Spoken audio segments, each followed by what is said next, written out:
Bab 60. Kamu adalah kakakku. Setelah semua barang dipindahkan ke dalam rumah, Nelson tidak sabar dan bertanya lagi, apa kamu sudah kaya? Nelson memang adalah seorang petani tua yang tidak banyak melihat dunia. Tapi, belum pernah makan ayam bukan berarti tidak pernah melihat ayam. Menonton iklan-iklan yang ditayangkan di televisi setiap hari bukanlah tanpa alasan. Ya, aku sudah kaya, kata Michael. Alih-alih bersikap rendah hati, Michael mengangguk dan menjawab dengan serius, ayah, kamu dan ibu sudah hampir berusia 60 tahun. Jangan berladang lagi, ya, omong kosong. Ladang itu adalah ladang yang membesarkan kalian bertiga. Jika tidak ditanam, apa mungkin membiarkannya ditinggalkan begitu saja? Nelson tertawa dan memarahi. Sikap orang tua memang seperti itu. Meskipun tahu harga pangan sedang tidak bagus saat ini dan mungkin tidak bisa menutup biaya tenaga kerja dan modal, mereka lebih memilih untuk tetap berladang daripada membiarkan ladang itu menjadi terbengkalai. Michael juga tidak terburu-buru. Lagi pula, dia masih akan tinggal selama beberapa hari lagi.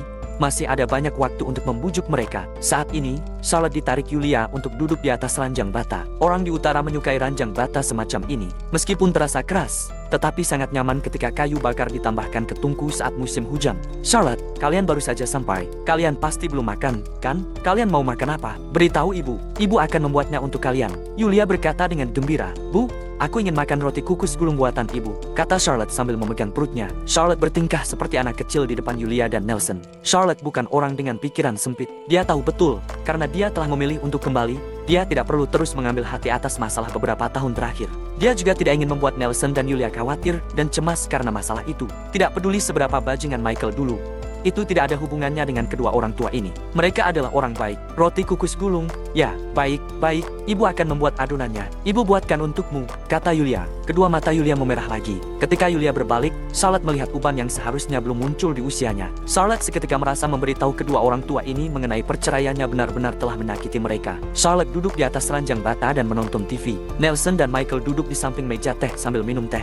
Celine melompat ke sana kemari, mengelilingi orang dewasa dan berceloteh. Senyuman di wajah Nelson dan Yulia tidak pernah hilang. Adegan di depan mata saat ini benar-benar lebih hangat dari kapanpun. Sebuah keluarga beranggotakan 5 orang dengan kebahagiaan mereka. Imlek baru akan tiba lusa, tapi hari ini sudah ada suasana meriah hari besar. Sekitar jam 20:30, Yulia akhirnya mengukus roti kukus gulung. Charlotte sudah sangat lapar. Dia tidak takut panas, langsung mengambil dan memakannya di bawah tatapan Yulia yang tak berdaya dan penuh kasih. Sambil makan, dia bergumam, roti kukus gulung buatan ibu enak sekali, sangat harum. Pelan-pelan makannya. Jangan sampai lidahmu terbakar, Yulia mengingatkan. Bu, kami makan jam 11:30 dan sekarang sudah sangat kelaparan, kata Charlotte sambil menunjukkan ekspresi sedih. Yulia mengernyit dan berkata, Michael tidak membawa kalian pergi makan. 8-9 jam perjalanan. Kalian bisa tahan lapar, tapi Celine tidak bisa. Hei, Michael sempat berkata mau makan di kota terlebih dahulu. Tapi aku sangat rindu roti kukus gulung buatan ibu. Jika makan di kota, nanti perutku tidak muat lagi untuk mengisi roti kukus gulung dan waktu makan juga tidak terasa seharum ini, Charlotte menjelaskan. Charlotte bersandar pada Yulia. Dia tidak terlihat seperti menantu, tapi tidak ada bedanya dengan putri Yulia. Jangan dekat-dekat, badanku masih penuh lumpur. Jangan sampai pakaianmu kotor, kata Yulia sambil tersenyum. Tidak, ibu tidak kotor sama sekali, Charlotte memaksa. Senyuman nakal Charlotte membuat Yulia hampir menangis. Cari di mana menantu sebaik ini, dasar Michael brengsek. Kenapa dia tega memukul Charlotte kala itu? Yulia bertanya dalam hati. Sekitar jam 9 malam, Yulia memasak beberapa hidangan lagi. Keluarga beranggotakan 5 orang itu duduk di atas ranjang bata dan makan mengelilingi meja. Dari keterpurukan hingga sadar diri, untuk pertama kalinya dalam beberapa tahun ini, Michael merasa makanan ibunya begitu lezat. Nelson hanya bisa makan 1 buah roti kukus gulung, sedangkan Michael makan 2,5 buah roti kukus gulung dan Charlotte juga makan 1,5 buah roti kukus gulung. Bahkan Celine juga menghabiskan lebih dari 1/2 buah roti kukus gulung. Yulia sangat senang melihatnya. Setelah semuanya kenyang, Michael baru memindahkan meja ke bawah.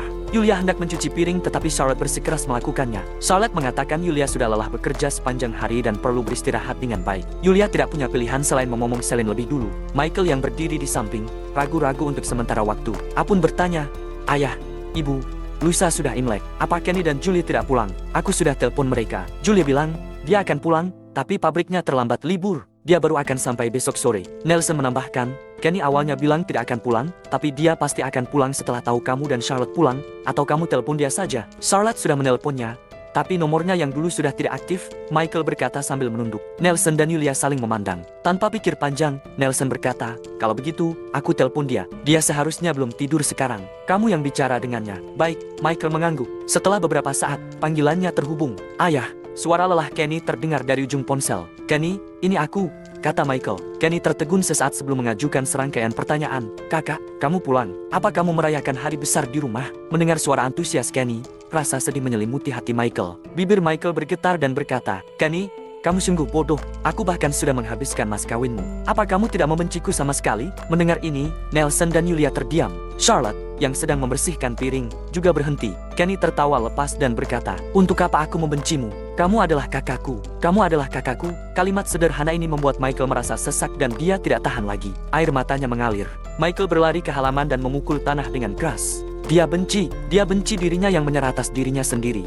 Benci pada dirinya yang egois. Dia benci dirinya yang mengabaikan perasaan semua orang dan hanya tenggelam dalam judi dan mabuk. Jika alkohol benar-benar bisa mengebaskan segalanya, maka istilah penderitaan sudah lama hilang dari kamus. Setelah beberapa saat, Charlotte diam-diam keluar dari dapur. Melihat kepalan tangan Michael yang berdarah, Charlotte merasa sedih tanpa sebab. Semuanya sudah berlalu, kata Charlotte. Michael berdiri dan memeluk Charlotte erat-erat. Kemudian dia menangis Seperti anak kecil. Maaf, aku bersalah padamu dan Celine, bersalah pada ayah dan ibu, bersalah pada Kenny dan Julia, juga bersalah pada Stephen. Aku bersalah pada kalian semua. Michael mengerang. Charlotte tidak melawan dan membiarkan Michael memeluknya. Hanya beberapa saat yang lalu, bahu Michael adalah tempatnya bersandar.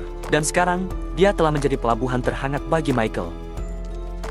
Bab 61. Pernahkah kamu berpikir untuk menikah lagi? Setelah berdiam diri di luar selama beberapa saat, Michael kembali masuk ke dalam rumah ditemani oleh Charlotte. Nelson dan Yulia bersikap seolah-olah tidak terjadi apa-apa. Namun, dari ekspresi dan tatapan mereka terlihat sangat mengkhawatirkan Michael. Meskipun putranya ini terus mengecewakan mereka berulang kali. Ayah, ketika aku pulang tadi, bukankah ayah bertanya padaku bagaimana aku mendapatkan ini? Aku akan menjelaskannya padamu, kata Michael. Michael bergegas duduk dan mulai menceritakan semua jalannya untuk menghasilkan uang. Satu-satunya hal yang tidak dia katakan adalah kemampuannya untuk memprediksi masa depan. Karena kemampuan ini penuh dengan ketidakpastian, Michael khawatir hal ini akan menjadi beban pikiran kedua orang tuanya. Jadi, dia memutuskan untuk tidak memberitahu mereka. Michael terlihat sedang memberi penjelasan pada Nelson dan Yulia. Tapi sebenarnya dia juga sedang menjelaskan pada Charlotte. Setelah mendengar penjelasan ini, mereka semua merasa seperti sedang bermimpi. Khususnya Nelson dan Yulia yang masih merasa sulit untuk mempercayai semua perkataan putranya. Mobil Hyundai, apakah yang kamu maksud adalah grup Hyundai yang memukul orang di pameran mobil itu? Aku melihat informasi ini dari berita kemarin, kata Nelson. Ya, Michael mengangguk sambil tersenyum dan berkata, hidup ini sama seperti roda yang berputar, kadang di atas dan kadang di bawah. Sebenarnya, aku juga sedang bertaruh, tapi ini berbeda dengan taruhan sebelumnya.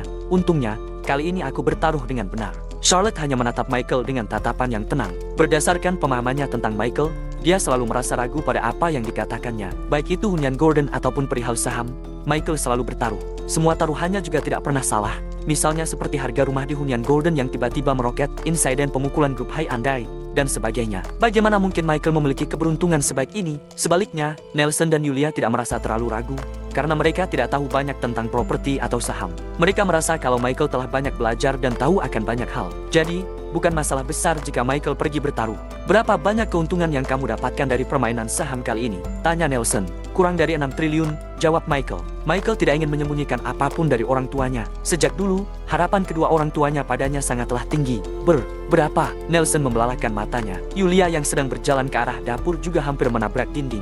Berbeda dengan Charlotte yang masih bersikap cukup tenang. Dia sudah mempersiapkan mental yang kuat, karena dia pernah mendengar hal ini dari Robin sebelumnya. Kurang dari 6 triliun, ulang Michael. Charlotte, dia, Nelson terlihat begitu bersemangat hingga sulit berbicara. Dia ingin memastikan hal ini pada Charlotte. Charlotte pun berkata, ayah, aku masih tidak berani memastikan hal ini padamu. Tapi, sebelumnya aku tidak sengaja melihat pesan informasi rekening banknya di ponselnya, dan jumlah uangnya mendekati 400 M. Nelson berhenti berbicara. Dia mengambil teko kaca, lalu menuangkan secangkir teh untuk dirinya sendiri dengan tangan yang gemetar.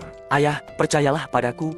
Aku bukan lagi Michael yang dulu. Aku berjanji tidak akan membuat kekacauan lagi. Mulai sekarang, aku akan menjadi seorang pria yang jujur seperti ayah, kata Michael. Nelson masih tidak berbicara. Nelson lalu berjalan ke halaman untuk merokok sebelum kembali masuk ke dalam rumah. Setelah itu, dia pun menatap Michael dan berkata dengan sungguh-sungguh, kamu pernah kuliah, pengetahuanmu juga jauh lebih luas dibanding aku. Tapi bagaimanapun juga, aku adalah ayahmu, aku telah menjalani sebagian besar hidupku. Aku lebih tahu urusan duniawi ini daripada kamu. Tidak mudah bagi Charlotte dan Celine untuk tetap bertahan. Dulunya, kamu melakukan begitu banyak kesalahan. Tapi aku dan ibumu tidak pernah mendengar Charlotte mengeluh sekalipun. Dan juga kedua orang tua Charlotte. Menurutmu, apakah mereka tidak merasa kasihan pada putri mereka sendiri, melihat kamu memperlakukan Charlotte dan Celine seperti itu?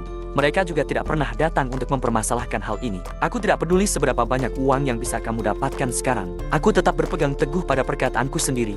Bentuklah keluarga yang harmonis dan damai. Apakah kamu mengerti? Michael mengangguk sambil berkata, "Ayah, aku mengerti." Charlotte. Nelson menatap ke arah Charlotte dan kembali berkata, "Zaman sudah berubah. Meski kamu menikah dengan Michael, bukan berarti kamu harus menjadi anggota keluarga Cahyadi. Kamu memiliki pendapat sendiri dan kamu bisa mengambil pilihan yang tepat. Michael adalah putra kami. Sebagai orang tua, kami juga tidak bisa terlepas dari sikapnya yang begitu buruk dulu. Selama beberapa tahun ini, aku tidak pernah meminta maaf padamu. Hari ini, aku akan minta maaf padamu dengan tulus." "Ayah, kamu tidak perlu meminta maaf. Ini tidak ada hubungannya denganmu," kata Charlotte dengan mata memerah. Nelson menghela napas, lalu berkata, "Michael, ingatlah apa yang kamu katakan padaku barusan. Kalau kamu kembali jahat seperti dulu, aku dan ibumu tidak akan pernah bisa merasa tenang hingga kami mati." "Ayah." Michael bergegas bangkit, lalu berlutut di depan Nelson dan Yulia. "Hei, apa yang sedang kamu lakukan? Ayo bangkit berdiri." Yulia segera menarik tubuh Michael. Setelah bersujud 3 kali, Michael pun bangkit berdiri. "Sudahlah.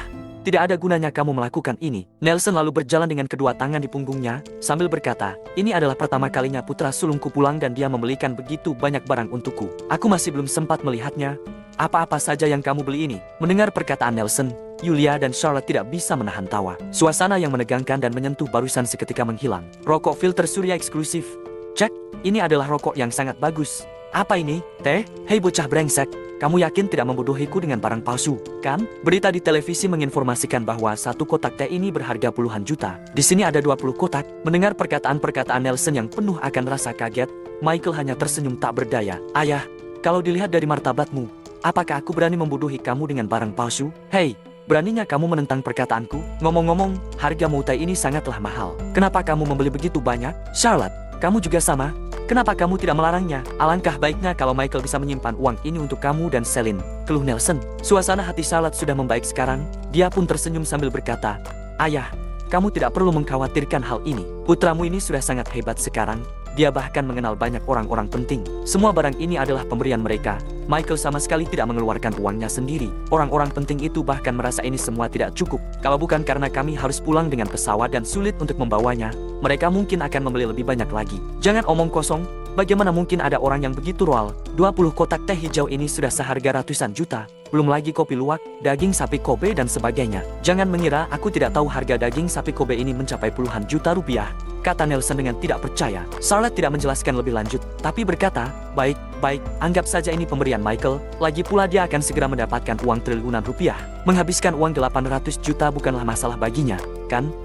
Benar juga," kata Nelson sambil mengangguk. "Jangan dengar omong kosong ayahmu. Meskipun kamu mendapatkan begitu banyak uang, kamu tetap saja tidak boleh bersikap boros seperti ini. Lagi pula, kamu sudah terbiasa hidup sederhana dan tidak membutuhkan barang-barang seperti ini. Jadi, jangan membelinya lagi," kata Yulia. "Ibu, kalian berdua bersusah payah merawat Michael dari kecil hingga sekarang. Ini adalah waktunya bagi kalian untuk menikmati masa tua," kata Charlotte sambil memegang tangan Yulia. Yulia menatap ke arah Michael dan Nelson yang sedang melihat-lihat barang-barang itu. Dengan kesempatan ini, Yulia kembali berkata dengan suara pelan, "Charlotte, ibu tahu kamu bisa bersikap santai seperti ini karena kamu menyayangi aku dan ayahmu. Sebenarnya, kamu tidak perlu memaksakan diri. Ibu tahu dan mengerti semua rasa sakit di dalam hatimu." Tubuh Charlotte seketika gemetar. Yulia kembali berkata, "Ibu tahu kamu bukanlah wanita yang materialistis. Kalau tidak, kamu tidak mungkin menikah dengan Michael waktu itu. Sekarang, Michael sudah bisa mencari uang yang banyak dan memberikan kehidupan yang baik untukmu dan Celine. Dia juga tidak lagi bersikap jahat seperti sebelumnya. Pernahkah kamu pernah berpikir untuk menikah kembali dengannya?" Charlotte tertegun sejenak. Yulia juga tidak ingin memaksanya. Dia lalu menenangkan Charlotte sambil berkata, "Menurut ibu, kebahagiaan kalian adalah yang terpenting. Semua uang yang didapatkan oleh Michael tidak ada gunanya kalau dibandingkan dengan kebahagiaan keluarga kecil kalian." "Ibu." Charlotte mulai meneteskan air matanya. Dia membuka kedua lengannya dan langsung memeluk Yulia dengan erat.